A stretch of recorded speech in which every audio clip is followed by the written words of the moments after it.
Nobody can guarantee we'll be successful, right? So I think the only thing that can guarantee our success is keep the passion, keep believing the future, keep on investing in the young people, and keep on the mission that helping others doing success.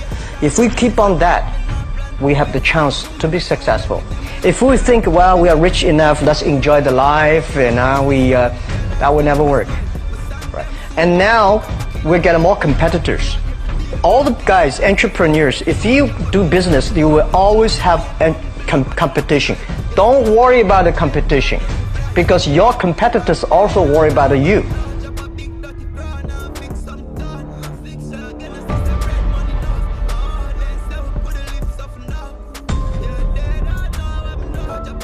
I think that you have to take risks all the time. If you don't do that, you don't move forward. We are trying to be too conservative in the way that you think life. And the result is that nobody voices out to say, I don't agree with this, I agree with that. So we have to push somehow our individuality to make sure that our voice can be heard.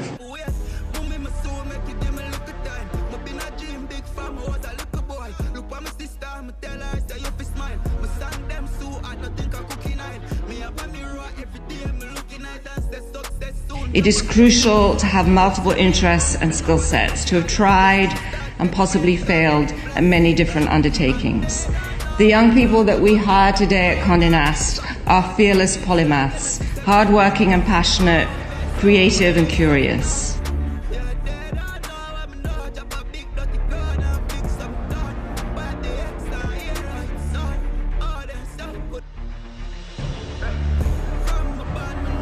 Life will have terrible blows in it. Horrible blows.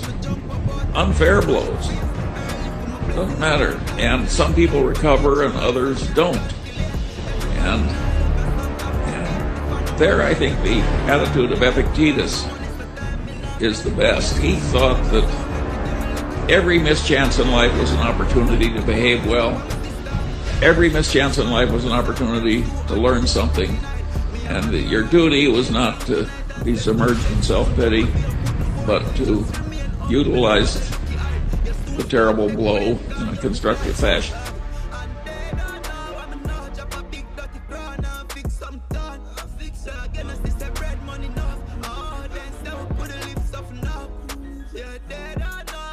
The difference between those people and other people, they are always optimistic for the future. They never complain. They always try to solve the problems of the others. And I think, where is the opportunity? The opportunity always lies in the place where people complain. Some people sit there complain, you think, if I can solve that complaint, that's the opportunity. That's what I did.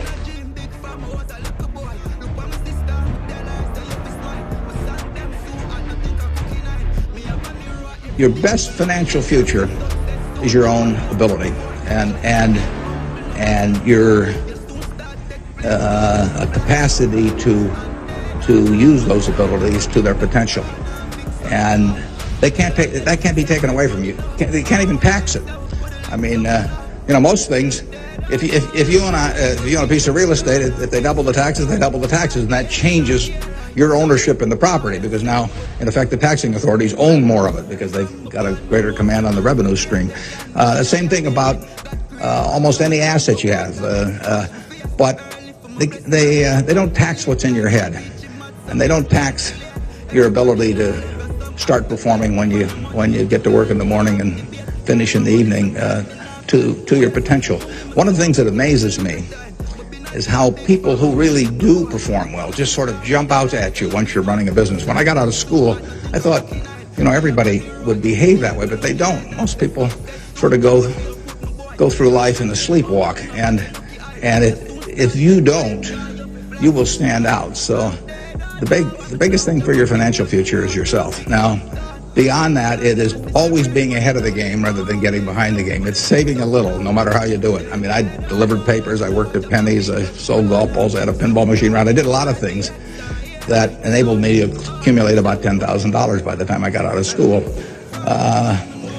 10,000 doesn't go as far now as it did then, but having anything so that you're ahead of the game and not getting behind the game is enormously important. I mean, just, you know, if you're going to run a 100-yard dash against a bunch of people in life, if you can figure it out so that when the gun goes off, you're 10 or 15 yards ahead instead of 10 or 15 yards behind, it's going to make an enormous difference in how that race comes out. So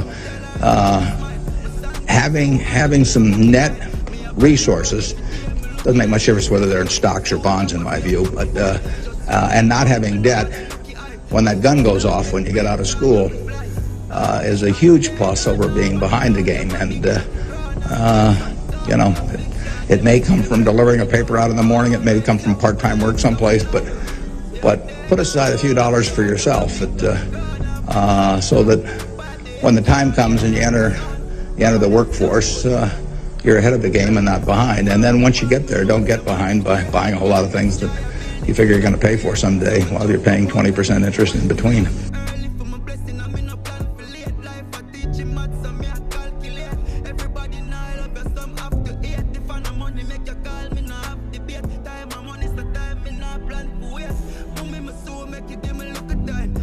I think, honestly, being true to yourself is the absolute key to being successful in this kind of a model, because you can't fake authenticity, you can't fake loving something, and honestly, I think any artistic form or medium, you have to work so hard to get your stuff heard or seen.